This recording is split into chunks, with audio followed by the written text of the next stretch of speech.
Surah 12, Yusuf, Joseph. In the name of Allah, the most merciful, the most compassionate. Alif Lam Ra. These are the verses of a book that clearly expounds the truth. We have revealed it as a recitation in Arabic that you may fully understand. O Muhammad, by revealing the Quran to you, we narrate to you in the best manner the stories of the past, although before this narration you were utterly unaware of them. Call to mind when Joseph said to his father, "My father, I saw in a dream 11 stars and the sun and the moon. I saw them prostrating themselves before me." His father said, "My son, do not relate your dream to your brothers, lest they hatch a plot to harm you. Indeed, Satan is man's open enemy. As you have seen in the dream, so will your Lord choose you for his task and will impart to you the comprehension of the deeper meaning of things and will bestow the full measure of his favor upon you and upon the house of Jacob, even as he earlier bestowed it in full measure upon your forefathers, Abraham and Isaac. Surely your Lord is all-knowing, all-wise."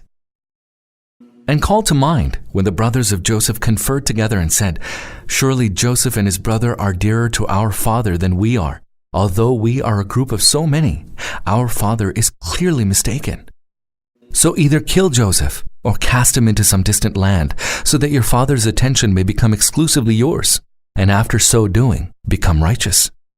Thereupon one of them said, "Do not kill Joseph, but if you are bent upon doing something, cast him down to the bottom of some dark pit. Perhaps some caravan passing by will take him out of it." After so deciding, they said to their father, "Why is it that you do not trust us regarding Joseph, although we are his true well-wishers?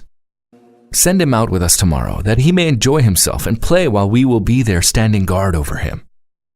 Their father answered, "It grieves me indeed that you should take him with you, for I fear that some wolf might eat him up while you are negligent of him." They said, "Should a wolf eat him, despite the presence of our strong group, we would indeed be a worthless lot." So when they went away with Joseph and decided to cast him in the bottom of the dark pit, we revealed to Joseph, "Surely a time will come when you will remind them of their deed. They know nothing about the consequence of what they are doing." At nightfall, they came to their father weeping and said, "Father, we went racing with one another and left Joseph behind with our things, and then a wolf came and ate him up. We know that you will not believe us, howsoever truthful we might be." And they brought Joseph's shirt stained with false blood. Seeing this, their father exclaimed, "Nay, this is not true. Rather, your evil souls have made it easy for you to commit a heinous act. So I will bear this patiently and in good grace. It is Allah's help alone that I seek against your fabrication." And a caravan came, and they sent their water drawer to draw water. As he let down his bucket in the well, he observed Joseph and cried out, "This is good news! There is a boy!" They concealed him, considering him as part of their merchandise, while Allah was well aware of what they did. Later, they sold him for a paltry sum, just a few dirhams. They did not care to obtain a higher price. The man from Egypt who bought him said to his wife, "Take good care of him. Possibly he might be of benefit to us, or we might adopt him as a son." Thus we found a way for Joseph to become established in that land, and in order that we might teach him to comprehend the deeper meaning of things. Allah has full power to implement his design, although most people do not know that. And when Joseph reached the age of maturity, we granted him judgment and knowledge. Thus do we reward those who do good. And it so happened that the lady in whose house Joseph was living sought to tempt him to herself, and one day bolting the doors she said, "Come on now." Joseph answered, "May Allah grant me refuge. My Lord has provided an honorable abode for me, so how can I do something so evil? Such wrongdoers never prosper." And she advanced towards him, and had Joseph not perceived a sign from his Lord, he too would have advanced towards her. Thus was Joseph shown a sign from his Lord, that we might avert from him all evil and indecency, for indeed he was one of our chosen servants. Then both of them rushed to the door, each seeking to get ahead of the other, and she tore Joseph's shirt from behind. Then both of them found the husband of the lady at the door. Seeing him, she said, "What should be the punishment of him who has foul designs on your wife, except that he should be imprisoned or subjected to painful chastisement?" Joseph said, "It is she who was trying to tempt me to herself." And a witness belonging to her own household testified on grounds of circumstantial evidence, If his shirt is torn from the front, then she is telling the truth and he is a liar. But if his shirt is torn from behind, then she has lied and he is truthful." So when the husband saw Joseph's shirt torn from behind, he exclaimed, "Surely this is one of the tricks of you women. Your tricks are indeed great." Joseph, disregard this, and you, woman, ask forgiveness for your sin, for indeed it is you who has been at fault. And some ladies in the city began to say, "The chief's wife, violently in love with her houseboy, is out to tempt him. We think she is clearly mistaken." Hearing of their sly talk, the chief's wife sent for those ladies and arranged for them a banquet and got ready couches and gave each guest a knife. Then while they were cutting and eating the fruit, she signaled Joseph, "Come out to them." When the ladies saw him, they were so struck with admiration that they cut their hands, exclaiming, "Allah preserve us! This is no mortal human. This is nothing but a noble angel." She said, "So now you see, this is the one regarding whom you reproached me. Indeed, I tried to tempt him to myself, but he held back, although if he were not to follow my order, he would certainly be imprisoned and humiliated." Joseph said, "My lord, I prefer imprisonment to what they ask me to do.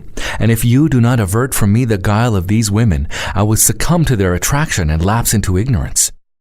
Thereupon his lord granted his prayer and averted their guile from him. Surely he alone is all-hearing, all-knowing. Then it occurred to them to cast Joseph into prison for a while, even though they had seen clear signs of Joseph's innocence and of the evil ways of their ladies. And with Joseph, 2 other slaves entered the prison. One of them said, "I saw myself pressing wine in a dream." And the other said, "I saw myself carrying bread on my head, of which the birds were eating." Both said, "Tell us, what is its interpretation? For we consider you to be one of those who do good." Joseph said, "I will inform you about the interpretation of the dreams before the arrival of the food that is sent to you. This knowledge is part of what I have been taught by my Lord. I have renounced the way of those who do not believe in Allah and who deny the hereafter. And I have adopted the way of my forefathers, Abraham and Isaac and Jacob. It is not for us to associate any with Allah in His divinity. It is out of Allah's grace upon us and upon mankind that He did not require of us to serve any other than Allah, and yet most people do not give thanks. Fellow prisoners, is it better that there be diverse lords or just Allah, the One, the Irresistible?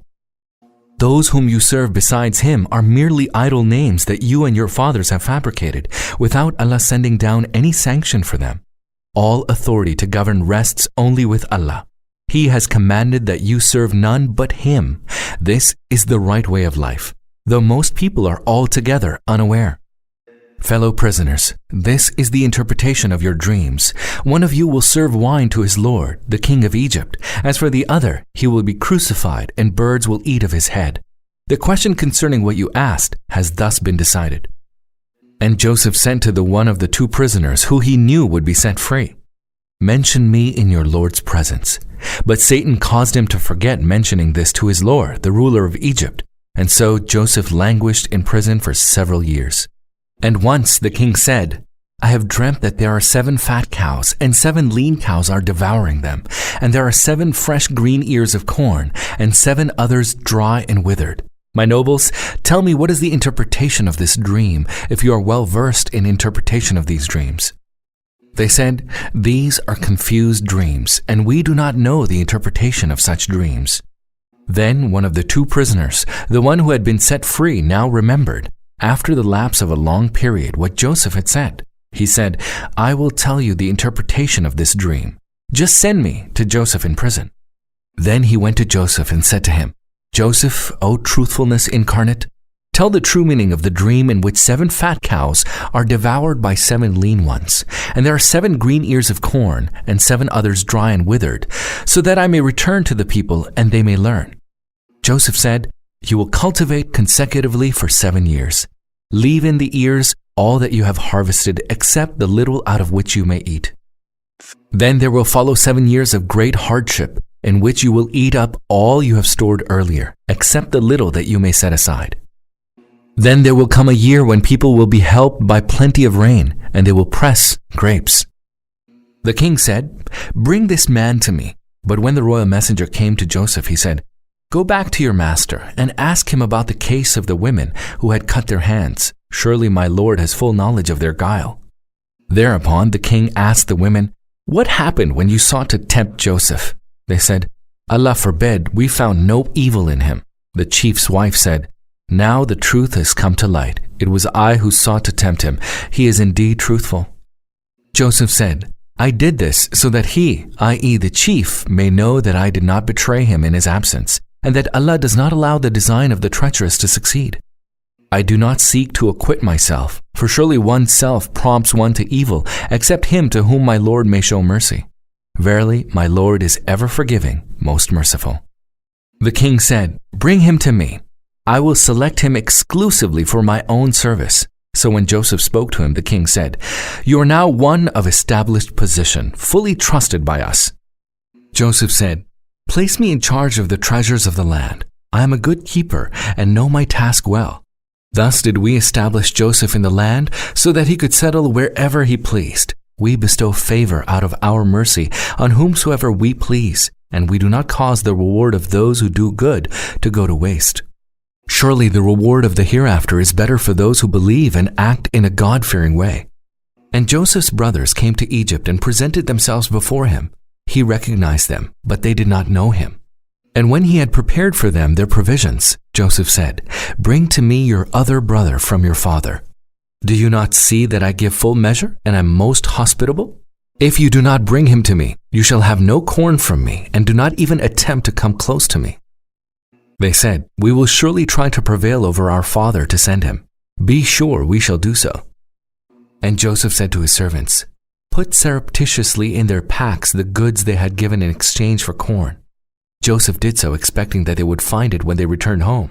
Feeling grateful for this generosity, they might be inclined to return to him. When they returned to their father, they said, "Father, we have been denied further supply of corn. So send with us our brother that we may bring the supplies. We shall be responsible for his protection." The father said, "Shall I trust you with regard to him as I had trusted you earlier with regard to his brother? Allah is the best protector and is the most merciful." And when they opened their things, they found that their goods had been given back to them. Thereupon they cried, "Father, what else would we desire? Look, even our goods have been given back to us. So we shall go now and bring supplies for our family. We shall protect our brother and bring another camel load of corn. That additional supply will be easily secured."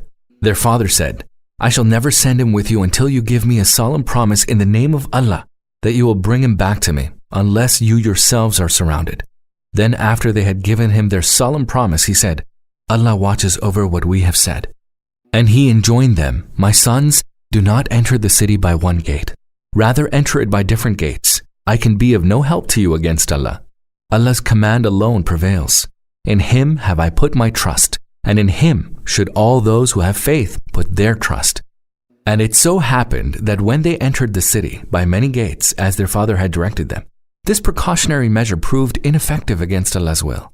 There was an uneasiness in Jacob's soul, which he so tried to remove. Surely he was possessed of knowledge owing to the knowledge that we bestowed upon him, but most people do not know the truth of the matter.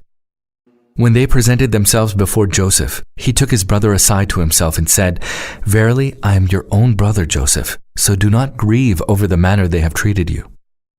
Then while Joseph was having their provisions loaded, he put his drinking cup in his brother's saddlebag, and then a herald cried, "Travelers, you are thieves." Turning back, they asked, "What have you lost?" The officials said, "We have lost the king's cup," and their chief added, "He who brings it shall have a camel load of provisions. I guarantee that." They said, "By Allah, you certainly know that we did not come to act corruptly in this land, nor are we those who steal." The officials said, "If you are lying, what will be the penalty for him who has stolen?" They replied, "He in whose saddlebag the cup is found, he himself shall be its recompense. Thus do we punish the wrongdoers." Then Joseph began searching their bags before searching his own brother's bag. Then he brought forth the drinking cup from his brother's bag. Thus did we contrive to support Joseph. He had no right, according to the religion of the king, for instance, the law of Egypt, to take his brother unless Allah so willed. We exalt whomsoever we will over others by several degrees, and above all, those who know is the one who truly knows. They said, "No wonder that he steals, for a brother of his stole before."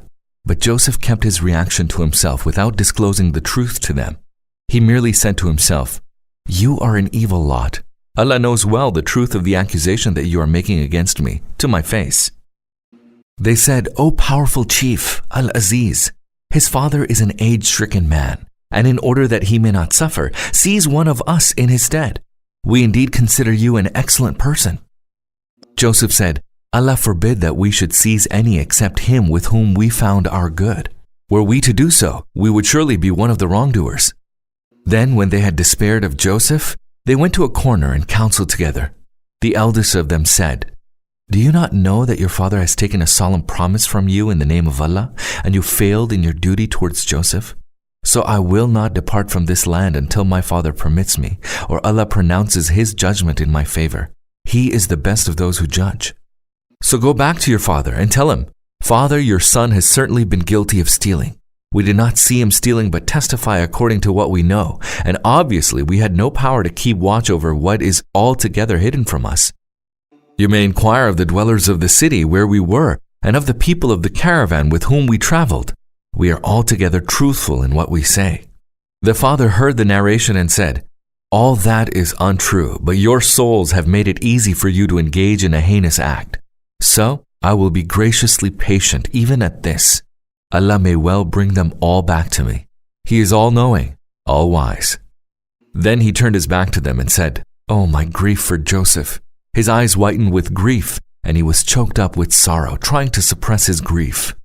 The son said, 'By Allah, you will continue to remember Joseph until you will either consume yourself with grief or will die.'